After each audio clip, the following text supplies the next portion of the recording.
बहुत समय पहले की बात है। एक राज्य में राजा और एक रानी थे। दोनों एक दूसरे को बहुत प्यार करते थे। राजा के राज्य में चारों तरफ खुशहाली थी। राजा अपनी पत्नी से बहुत प्रेम करता था और धीरे धीरे समय बीत रहा था और राजा के दिन बड़े खुशी के साथ व्यतीत हो रहे थे। राजा की पत्नी समय रहते गर्भवती हुई और 9वें महीने में उन्होंने एक बेटी को जन्म दिया। लेकिन बेटी के जन्म के पश्चात ही रानी की मृत्यु हो गई, जिससे राजा को बहुत सदमा लगा। राजा के मन में बैठ गया कि ये बेटी हुई है, इसी के कारण रानी की मृत्यु हुई है। क्योंकि राजा रानी को बहुत प्रेम करता था, वो अपनी बेटी को बिल्कुल भी प्यार नहीं करता था, ना ही उसकी तरफ देखता था। यह हमारे घर में दुखनी हुई है, इसी के कारण मेरी रानी की मृत्यु हुई है। मेरी रानी मृत्यु को प्राप्त हुई है, इसीलिए यह बेटी नहीं है, यह तो मेरे लिए अभागन पैदा हुई है। एक तो माँ छोड़कर चली गई और पिता का भी ऐसा व्यवहार है, ये कितनी दुखनी है। राजा की दासियां ही उस राजकुमारी का लालन पालन कर रही थी। राजा को ना तो अब राजकाज के काम में मन लगता था और ना ही राजा किसी भी विषय में कोई अपनी राय देता। ये देखकर मंत्री, घर, रिश्तेदारों सबको चिंता होने लगी। राजा को सबने समझाया। महाराज, अगर इस तरीके से रहेंगे तो राज्य का क्या होगा? पड़ोसी राज्य के राजा वो आक्रमण कर देंगे। इस तरह तो हमारा राज्य, जो खुशहाल राज्य है, बिल्कुल मटिया मैट हो जाएगा। इसकी तरक्की रुक जाएगी। क्यों ना आप दूसरा विवाह कर लें? राजा को मंत्रियों की सलाह सही लगी। राजा ने दूसरी शादी कर ली। समय धीरे धीरे बीत रहा था। अब दूसरी रानी पेट से हो गई और उसने भी एक कन्या को जन्म दिया। उसका नाम राजा ने सुखनी रखा। अब सुखनी और दुखनी दोनों ही साथ साथ पलने लगी। महाराज, दोनों बेटियां बड़ी हो गई हैं। इनके लिए कोई राजकुमार की तलाश करनी चाहिए। रानी, विवाह तो करना पड़ेगा और जितनी जल्दी हो जाए अच्छा है। इस दुखनी का साया हमारे महल से हट जाए तो अच्छा ही रहेगा। दुखनी बड़ी है, अब पहले उसकी शादी कर दीजिए। मुझे तो दुखनी से कोई लगाव नहीं है। कुलक्षणी है, जन्म लेते ही अपने माँ को खा गई। जो रानी मुझे जान से प्यारी थी, मुझे छोड़कर चली गई। अगर यह दूसरे घर भी जाएगी तो वहां भी इसका बुरा साया पड़ेगा। उनके साथ भी कुछ बुरा हो सकता है। मैंने तो आज तक दुखनी की शक्ल नहीं देखी और ना ही देखूंगा, लेकिन विवाह तो मुझे करना पड़ेगा। यहाँ से तो इसे विदा करना ही पड़ेगा। महाराज, दुखनी को किसी गरीब मजदूर के यहाँ शादी कर दीजिए। किसी राजमहल में जाएगी तो वहां भी उनका बुरा हो जाएगा, तो सब लोग हमें ही कहेंगे कि ऐसी अपशुगनी बेटी को हमारे यहाँ क्यों बिहाया। जब पता था तो उसकी शादी हमारे राजमहल में क्यों की। इसलिए इसे कहीं गरीब घर में दे दीजिए। मेरी सुखनी के लिए कोई अच्छा राजकुमार ढूंढिए। जहाँ भी जाएगी वहां का बेड़ा गर्क कर देगी। यहाँ तो अपनी माँ को होते ही खा गई, वहां भी ना जाने क्या क्या करेगी और हमें क्या क्या सुनने को मिलेगा। रानी, आप बिल्कुल ठीक कह रही हैं।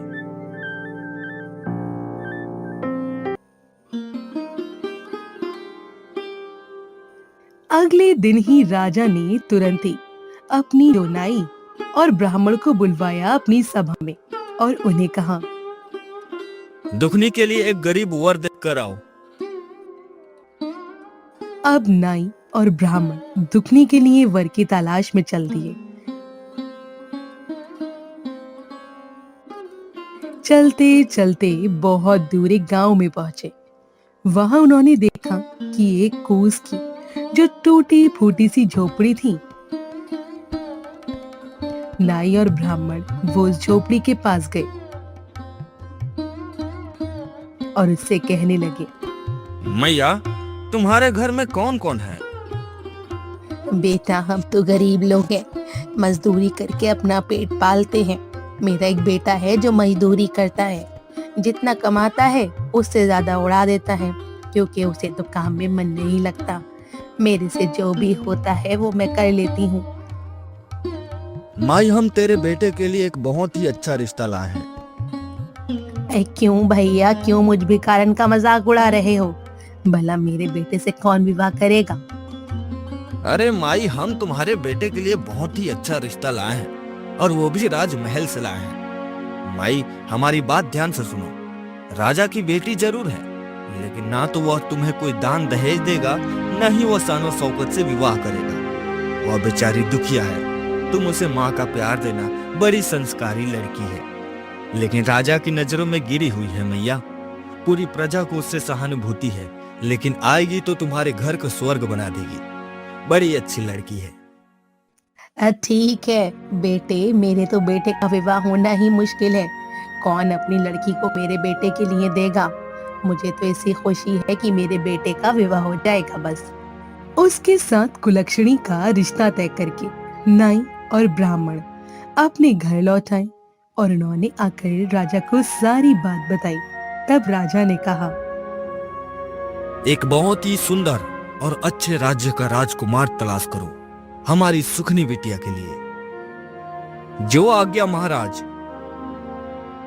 नाई और ब्राह्मण वो सुखनी के लिए वर ढूंढने चल दिए और एक चक्रवर्ती राजा के यहाँ पहुंचे। सुखनी का रिश्ता तय कर दिया। निश्चित समय पर एक ही दिन दोनों का विवाह हो जाता है। वहां देखा एक टूटी फूटी झोपड़ी है। बैठने के लिए भी सही जगह नहीं थी। उसका पति मजदूरी करता था।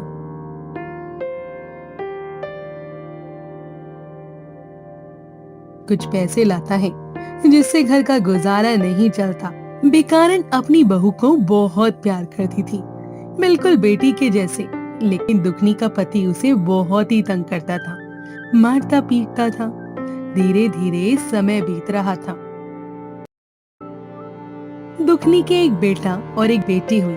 समय बीता, लेकिन किसी ने भी कभी दुखनी की कोई खबर नहीं ली। अब जब बच्चे हो गए तो उससे घर का खर्च चलना मुश्किल होता जा रहा था।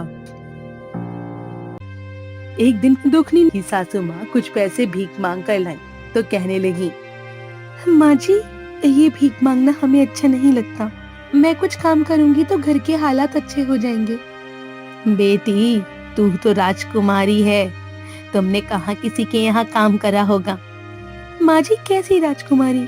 मैं तो ऐसी यहाँ हूँ, ऐसे ही अपने बाप के घर थी। मुझे काम करने से कोई ऐतराज नहीं है। दुखनी का व्यवहार बहुत अच्छा था। अब दुखनी को काम मिलते हुए देर नहीं लगी। वो लोगों के घरों में जाती, किसी का खाना बनाती तो किसी के घर में झाड़ू पोछा करती।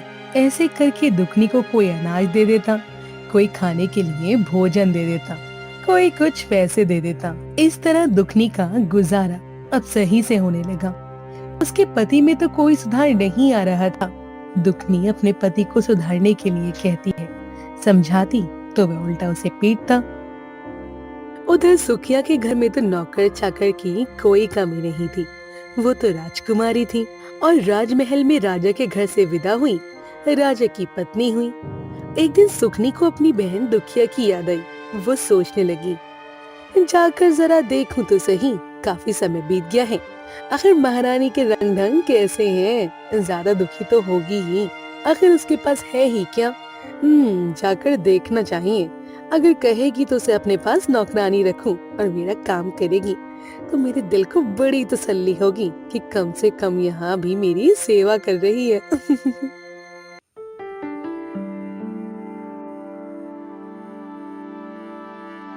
सुखनी को बड़ा घमंड था। अब वो दुखनी के घर गई। दुखनी से अपनी बहन को देखा तो बड़ी खुश हुई। उसने बड़ी आदर सत्कार से सुखनी को बैठाया। सुखनी देखने लगी, झोपड़ी पड़ी हुई है। सुखनी दुखनी से बोली, बहन तू घरों में जाकर काम करती है, क्या लेती होगी? इससे अच्छा तो तू मेरे राजमहल में आ, वहाँ पर काम कर और जो भी मिलेगा मैं तुझे दूंगी। यहाँ घर घर जाती है, कितना काम करना पड़ता होगा। बहन सुखनी, मुझे काम करने में कोई ऐतराज नहीं है। मैं यहाँ भी काम करती हूँ, तो आपके यहाँ भी कर दूंगी। वहाँ मुझे खुशी होगी कि मेरी बहन का काम हो गया। ऐसे ही बातचीत करते हुए सुखनी अपने घर आ गई।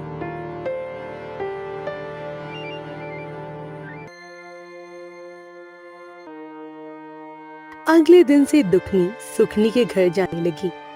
सुखनी दुखनी से काफी काम कराती। जो भी बासी भोजन होता वो दुखनी को देती। दुखनी खुश होकर अपने घर ले आती। कभी कभी बच्चों के लिए अच्छे पकवान भी मिल जाते थे, तो दुखनी भी खुश थी और बच्चे भी कहने लगे, माँ आज तो आप मौसी के यहाँ जाओगी, नए नए पकवान मिलेंगे, तो माँ हमारे लिए लेकर आना। ठीक है बेटा। दुखनी गई, सुखनी से कहने लगी, बहन आज मुझे भी कुछ पकवान दे देना, बच्चे बड़े आस लगा कर बैठे हैं। अरे दुखिया, ये तू कैसी बातें कर रही है? अभी तू काम कर, आज अभी कुछ नहीं बनेगा। दुखनी रोती हुई वहां से अपने घर आ जाती है और आज उसने बासी खाना भी नहीं दिया था।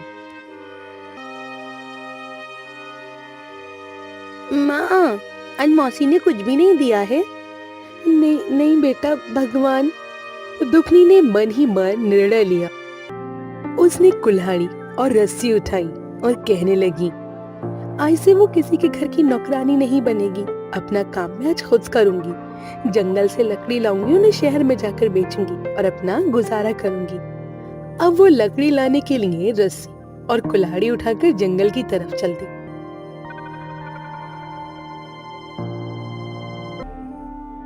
मन ही मन रोती जा रही थी अपनी बेबसी और लाचारी पर और चलती जा रही थी। जाते जाते उसने देखा सामने जंगल के अंदर एक गाय है जो प्रसव पीड़ा से बड़ी दुखी हो रही थी। उसका प्रसव नहीं हो पा रहा था। गाय बड़ी ही परेशान थी। गाय कहने लगी, बहन तुम कौन हो? मेरा नाम दुखनी है। बहन दुखनी, मेरी थोड़ी मदद कर दो। मैं प्रसव पीड़ा से बड़ी कष्ट पा रही हूँ, मेरा प्रसव नहीं हो पा रहा है। दुखनी गौ माता के पास गई, उसकी कमर पर हाथ सहलाने लगी और गौ माता के बड़े प्यार से उस हाथ पर सहलाए तो उसका प्रसव हो गया, बछड़े का जन्म हो गया। गौ माता ने बड़े अच्छे से उसका धन्यवाद दिया। वो गौ माता से बोली, आप अपने बछड़े का ध्यान रखिए, मुझे अभी लकड़ी लेने जाना है। दुखनी बहन, लौटते समय मुझसे जरूर मिलते जाना। दुखनी आगे चल दी। चलते चलते अभी कुछ दूर ही पहुंची थी कि एक नागिन अपने फन को बार बार जमीन पर मार रही थी। वो उसके पास गई और कहने लगी, नागिन बहन तुम इतनी परेशान क्यों हो? अरे तुम कौन हो? मुझे देखकर तो लोग डर कर भाग जाते हैं और तुम मेरे पास आ गई हो। अरे नागिन बहन, मुझे डर के क्या करना है? अगर तुम मुझे डस भी लोगी तो कौन सा मेरे बिना ये दुनिया सूनी हो जाएगी, और मेरे मरने से तो अच्छा है कि धरती पर एक बोझ कम हो जाएगा। कभी किसी का प्यार नहीं मिला, ना माँ बाप के लिए तरसती रही, और यहाँ आई तो यहाँ भी पति का प्यार नहीं मिला। माँ बाप का प्यार भुला दूं, वो भी बस मतलब से बात करता है, आधी कमाता है आधी उड़ाता है। न बच्चों से मतलब है न मुझसे। मन में आया तो घर आ गया, नहीं आया तो अपना नशा करके पड़ा है। बहन दुखिया, क्या करूं, मेरी जो ये केचली नहीं उतर रही। लोग मुझे देखकर पत्थर मारते हैं, डरते हैं, और तुम मेरे पास आ गई हो तो मेरी ये कचौली उतारने में मेरी मदद कर दो। अब दुखली ने उसकी कचली उतरवा दिया। बहन दुखनी, तुम बहुत अच्छी हो। रास्ते में जब वापस आओ तो मुझसे मिलकर जाना।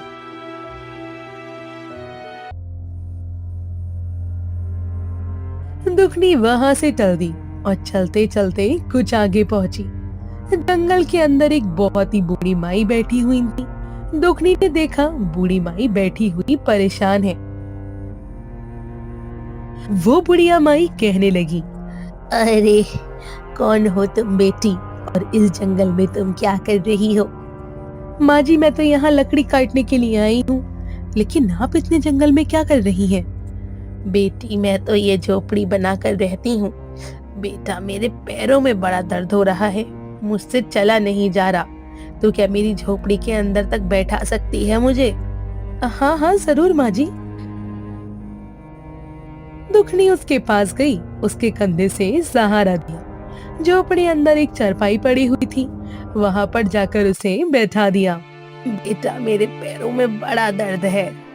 कोई बात नहीं माँ जी, मैं अभी तुम्हारे पैर दबा देती हूँ।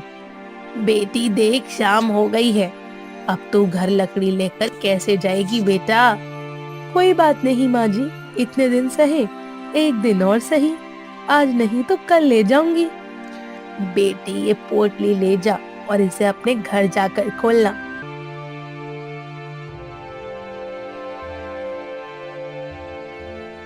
दुखनी चलती गई पोटली लेकर, तो उससे आगे वही नागिन मिली और फिर वो कहने लगी, अरे दुखनी बहन जरा रुको तो सही, मैंने तुमसे कहा था मुझसे मिलकर जाना और तुम हो कि चुपचाप चलती जा रही हो। नागिन के पास गई दुखनी और बोली, नहीं नहीं बहन, घर जाने के लिए थोड़ी देर हो रही थी तो सोचा जल्दी निकल जाऊं। बहन तूने मुझे 12 वर्ष के छिली से छुटकारा दिलाया, मैं तड़प रही थी। ये लो मेरी नागमणि, ये ले जाओ, जिस घर में रहेगी ना 9 नींद 12 सिद्ध कर देगी तुम्हारे। अब दुखनी बड़ी खुश हुई, उसने नाग माता के हाथ जोड़े और वहां से चल दी।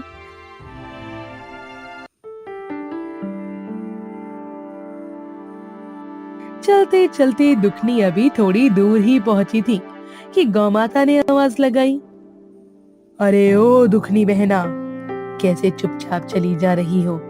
यहाँ जंगल में हम क्या करेंगे, हमें भी तो साथ ले चलो। गौ माता आप मेरे साथ चलोगी? हाँ हम चलेंगे, देख अब मेरा दूध तेरे घर के काम आएगा, तेरे बच्चे भूखे नहीं रहेंगे। मेरे दूध को बेचकर तू पैसे कमाना और अपने घर का खर्च चला सकती है और अपने बच्चों को मेरा मीठा मीठा दूध पिला सकती है। बछड़ा और गाय दुखनी के साथ साथ चलने लगे।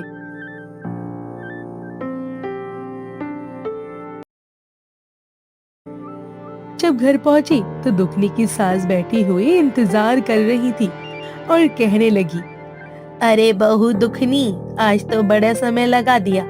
उसने सारी बात अपनी सासू माँ को बताई। उसकी सासू माँ बोली, बेटा ये तो बहुत अच्छा किया तूने दूसरों की मदद करके। उसकी सासू माँ ने चौके को लीप दिया और एक दिया जला दिया, तो वहाँ पर लाल पोटली दुखनी ने रख दी। जैसे ही दुखनी ने लाल पोटली खोली, उसमें से सोना चांदी हीरे मोती झड़ पड़े। ये देखकर तो दुखनी और उसकी सास की आंखें फटी की फटी रह गईं। बाहर गाय रंभा रही थी। दुखनी बाल्टी लेकर गई तो गाय ने भर के बाल्टी दूध दिया। सब लोग बड़े खुश हुए। शाम को जब दुखनी का पति मजदूरी कर कर आया तो आज तो उसे घर के बाहर देखा कि गाय बंधी हुई है। उसने अंदर जाकर देखा, बड़ी रोशनी चमक रही है, क्योंकि नागमणि को भी उन्होंने वहां पर रख दिया। तो वो भी बड़ा हैरान हुआ। उसने कहा, अरे ये क्या है? फिर दुखनी ने अपने पति को सारी बात बताई। दुखनी, तू तो साक्षात लक्ष्मी है और मैंने आज तक तेरी कदर नहीं की। तू तो पीछे से दुखिया थी, मैंने तेरे दुख को नहीं समझा, मुझे माफ कर दे दुखनी। कोई बात नहीं स्वामी, देर आए दुरुस्त आए, लेकिन मैं अब इससे खुश हूँ कि चलो आप नशा छोड़ दो और हम हमारे पास इतना धन है कि हम अपना अच्छे से कोई काम कर सकते हैं। उसका पति खुश हो गया। उधर 2 दिन बीत गए, दुखनी काम पर नहीं आई तो सुखनी को बड़ा ताज्जुब हुआ और वो सोचने लगी, दुखनी को क्या हो गया जो अब तक नहीं आई? कहीं मैंने डांट दी थी इसलिए तो नहीं आएगी? शांति कैसे मिलेगी मुझे उसे काम करता हुआ देखकर?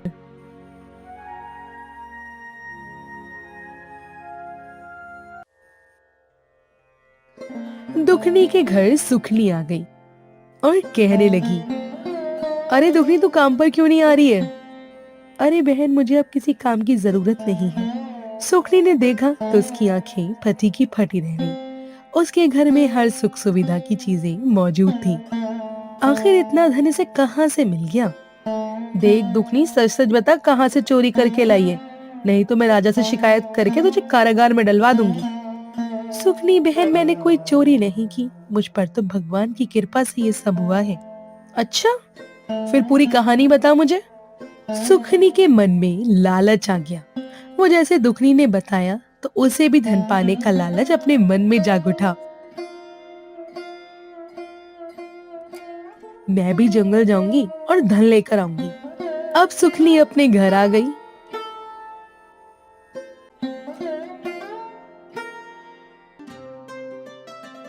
और सुबह उठते ही कुल्हाड़ी और रस्सी लेकर जंगल की तरफ चल दी। उसकी सास ने बोला, अरे सुखनी बहू, कहाँ जा रही हो? माँ जी, बाद में बताऊंगी, मैं कोई धन लेने जा रही हूँ। अरे बेटी, हमारे घर में सब कुछ है, हमें धन की क्या जरूरत है? अरे नहीं माँ जी, आप मुझे करने दीजिए जो मैं करने जा रही हूँ। वो अपनी सासू माँ की बात अनसुनी करके जंगल की तरफ चल जंगल में चलती जा रही थी। जंगल में कुछ अंदर गई तो देखा एक गाय प्रसव पीड़ा से कर्रा रही थी। वो बोली, अरे बहन, तुम कौन हो? जरा मेरी मदद कर दो, मैं दर्द से बेहाल हो रही हूँ। मेरा प्रसव काल है, मुझसे बर्दाश्त नहीं हो रहा। अरे मैं क्या तुझे दासी दिखाई देती हूँ? मैं सुखनी हूँ, सुखनी, इस राज्य की महारानी हूँ। हमारे यहाँ दास दासियाँ काम करते हैं और तुम मुझसे काम करने के लिए बोल रही हो। वे गाय को दुत्कार के आगे चलती है। आगे कुछ दूर चलती है तो उसे वही नागिन अपना फन धरती पर पटकते हुए दिखाई देती है। तो वो नागिन कहती है, अरे बहन, जरा मेरी मदद कर दो। नागिन को देखकर सुखनी डर जाती है और कहती है, मुझे डस लेगी और मैं तेरी मदद कर दूं? अरे सांप को जो दूध पिलाता है उसी को वो डस लेता है, मैं तेरी मदद नहीं करूंगी। और एक पत्थर उठाकर वो नागिन को मार देती है और आगे चल देती है।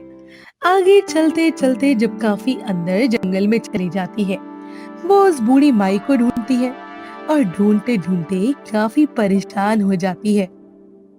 शाम होने वाली होती है तो देखती है कि एक बुढ़िया माई की झोपड़ी दिखाई दे रही है और एक पेड़ के नीचे बड़ा सा बड़का वृक्ष है। उसके नीचे एक बुढ़िया बैठी है। कौन है? बेटी, जरा मुझे मेरी झोपड़ी के अंदर पहुंचा दे। मेरे हाथ पैरों में बड़ा दर्द है, मुझे अंदर बैठा दे। काफी दिनों से मैं नहाई नहीं हूँ, मुझे थोड़ा नहला दे। अरे वाह बुढ़िया, वाह! तुझे क्या मैं दासी नजर आती हूँ जो तेरी इतनी सेवा करूंगी? मेरे घर में दास दासियां हैं। यहाँ तो मैं उस बुढ़िया से मिलने आई हूँ जिसने मेरी बहन को धनवान बनाया है। तभी उसे खूंटी से लटका हुआ वो थैला दिखाई देता है जिसमें वो पोटली रखी हुई है, लाल कपड़े में बंधी हुई। तो वो कहती है, अच्छा, तो ये वही बुढ़िया है जिसने दुखनी को अमीर बना दिया है। ए बुढ़िया, सेवा मेरे बस की नहीं है, मुझे तो बस ये पोटली चाहिए। वो बुढ़िया की वहाँ से पोटली उठाकर चल देती है।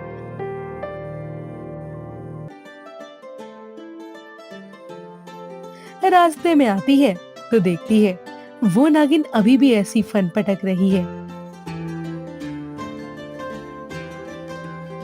और थोड़ी दूर आकर देखती है तो वो गाय भी प्रसव पीड़ा से कर्रा रही है, लेकिन वो किसी की भी मदद नहीं करती और घर आकर बड़ी खुशी खुशी अपनी सासू माँ से कहती है, देखना सासू माँ, अब हम अमीर हो जाएंगे, हमारे पास धन दौलत आ जाएगा। मैं ऐसी चीज लेकर आई हूँ।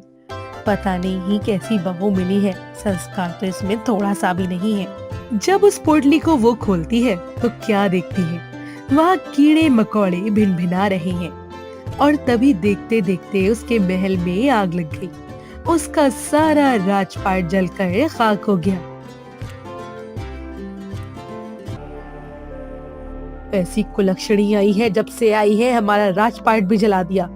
कहाँ तो लक्ष्मी आती है घर में, स्वर्ग बना देती है, और ये आई है, इसने हमारा सब कुछ जला के राख कर दिया है और कभी किसी की नहीं मानती है।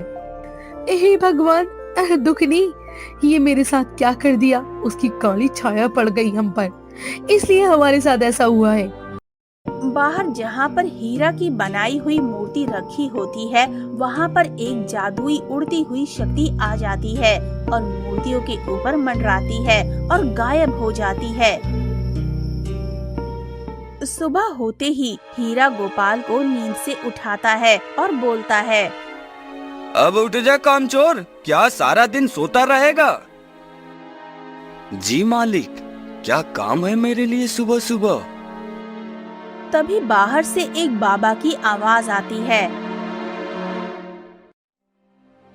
भगवान सबका भला करे, लेकिन सबसे पहले तेरा करे। बाबा, मेरे पास आपको देने के लिए कुछ नहीं है। बच्चे, मैं तेरा चेहरा देखकर बता सकता हूँ, तू बहुत परेशान है। हाँ बाबा, मेरे घर में धन का नामो निशान नहीं है। जो धन था मेरे पास, अब तो वो भी खत्म हो गया है और ना ही मेरी मूर्तियाँ बिक रही हैं। इसका एक उपाय है बच्चे। हमें हाल ही में कुछ समय पहले ज्ञात हुआ है कि लगभग 101 वर्ष में सिर्फ एक बार 2 नक्षत्र आपस में मिलते हैं तो पृथ्वी पर दिव्य वर्षा होती है। अगर इस वर्षा का पानी किसी ऐसे कुएं में गिरे जो लगभग 200 सालों से अधिक पुराना हो, तो उस कुएं में जो भी व्यक्ति अपना कुछ सामान डाले तो उसमें भी जीवन की आस जग जाती है। कुछ मांगो तो उस व्यक्ति की इच्छा भी जरूर पूरी होती है। तभी उसी समय गांव का एक व्यक्ति, जिसका नाम मोहन लाल होता है, हीरा के घर पर आता है और कहता है, अरे हीरा, सुबह सुबह यहाँ इन बाबा के साथ क्या कर रहे हो? तभी हीरा बाबा की सारी बातें मोहन लाल को बता देता है। अरे हीरा भैया, ये सब ढोंगी बाबा होते हैं, इनकी बातों में मत आया करो। ये सब झूठे होते हैं। ऐसा दिव्य शक्ति जैसा कुछ नहीं होता। मुझे तो लगता है ये बाबा भी तुम्हें पागल बना रहे हैं। मुझे तो नहीं लगता मोहनलाल, मुझे तो कुछ सच्चाई लग रही है इस बात पर। तुम ऐसे नहीं समझोगे हीरा। रुको बाबा, बताना जो आपने बताया है वो कब होगा? मतलब वो दिन निकल गया है या आने वाले समय में होगा?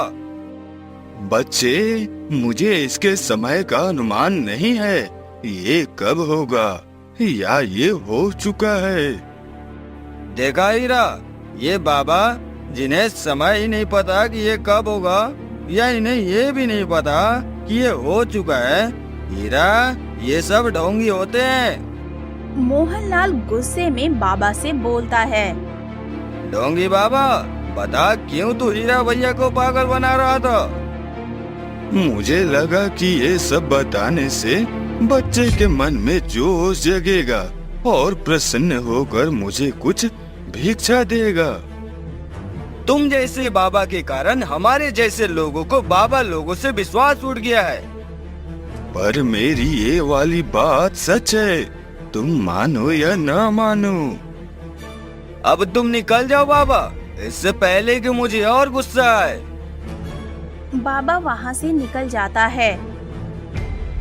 पता नहीं कहाँ कहाँ से आ जाते हैं ढोंगी बाबा बनकर। हाँ मोहनलाल भैया, आप बताओ कैसे आना हुआ आज मेरे घर की तरफ? मुझे आपसे 2 मूर्ति लेनी थी। हीरा मन ही मन बहुत खुश होता है। अभी लाया मोहनलाल भैया। हीरा जल्दी से 2 मूर्ति लाकर मोहनलाल को दे देता है और मोहनलाल हीरा को धन देकर चला जाता है। हीरा जल्दी से निर्मला के पास जाता है। निर्मला, आज मैं बहुत खुश हूँ। इतने दिनों से हमारी एक मूर्ति भी नहीं बिकी थी, आज बिकी तो एक साथ 2। तभी हीरा के घर के बाहर कुछ और लोगों की आवाजें आती हैं। हीरा बाहर जाकर देखता है कुछ और लोग मूर्ति लेने आए थे। ऐसे ही पूरे दिन में एक के बाद एक हीरा की सारी मूर्तियां बिक जाती हैं।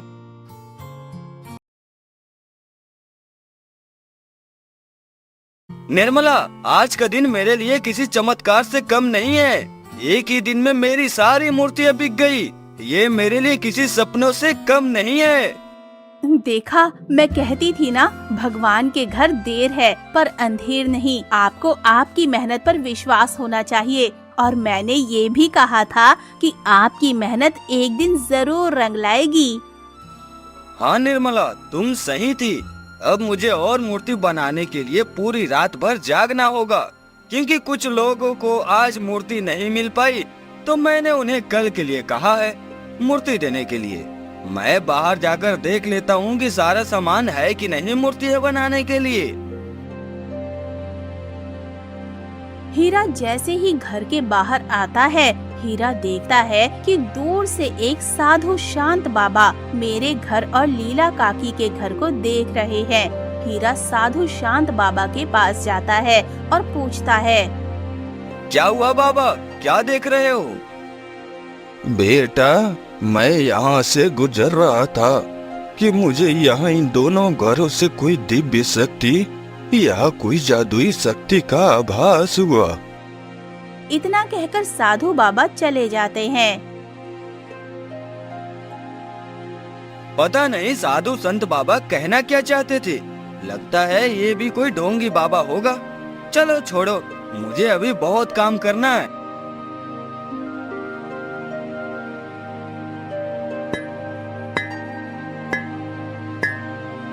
हीरा बिना कुछ खाए पिए काम करने लग जाता है। इधर लीला काकी खाना खा रही होती है और परी से बोलती है, लगता है आज हीरा बहुत खुश है। होगा भी क्यों नहीं, आज उसकी सारी मूर्तियाँ जो बिक गई हैं। परी, पता है 2 दिन बाद मेरा बेटा यानी तुम्हारा भाई आ रहा है। माँ जी, आप आराम से खाना खाकर सो जाइए। मैं भी बचा हुआ काम खत्म करके सो जाऊंगी।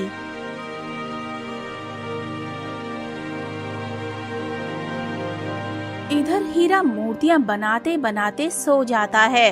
अगली सुबह हीरा की आंख खुलती है तो वो अपने आप को घर में पाता है। हे भगवान, ये मुझसे क्या हो गया? मेरी तो अभी मूर्तियाँ भी नहीं बनी, मैं लोगों को क्या दूंगा? चिंता मत कीजिए, जरा आप बाहर जाकर देखिए। हीरा बाहर जाकर देखता है तो बहुत सारी मूर्तियाँ बनी रखी होती हैं और मूर्तियों के दूसरी तरफ गोपाल खड़ा होता है। हीरा उससे पूछता है, ये सब किसने बनाई? और कौन बनाएगा, ये सब गोपाल ने बनाई है। हीरा गोपाल के पास जाता है। मुझे माफ कर दो गोपाल, मैं तुम्हारे साथ बहुत बुरा व्यवहार करता था। हाँ, आज से तुम मुझे भैया बुलाना। ठीक है भैया।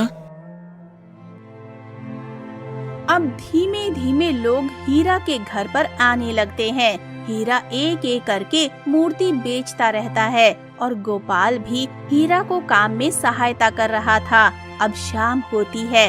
हीरा और गोपाल सारी मूर्तियाँ बेचकर घर में घुसते हैं। आप दोनों शांति से बैठ जाइए, मैं अभी आप दोनों को खाना दे देती हूँ। आज आप दोनों ने बहुत मेहनत की है। नहीं नहीं निर्मला, आज मुझसे ज्यादा काम तो गोपाल ने किया है। लगता है अब आपका पहले जैसा जोश वापस आ गया है। हाँ निर्मला, आज मैंने गोपाल से ये सीखा है कि खुद पर विश्वास हो तो क्या कुछ नहीं कर सकते। अब सभी लोग खाना खाकर सो जाते हैं।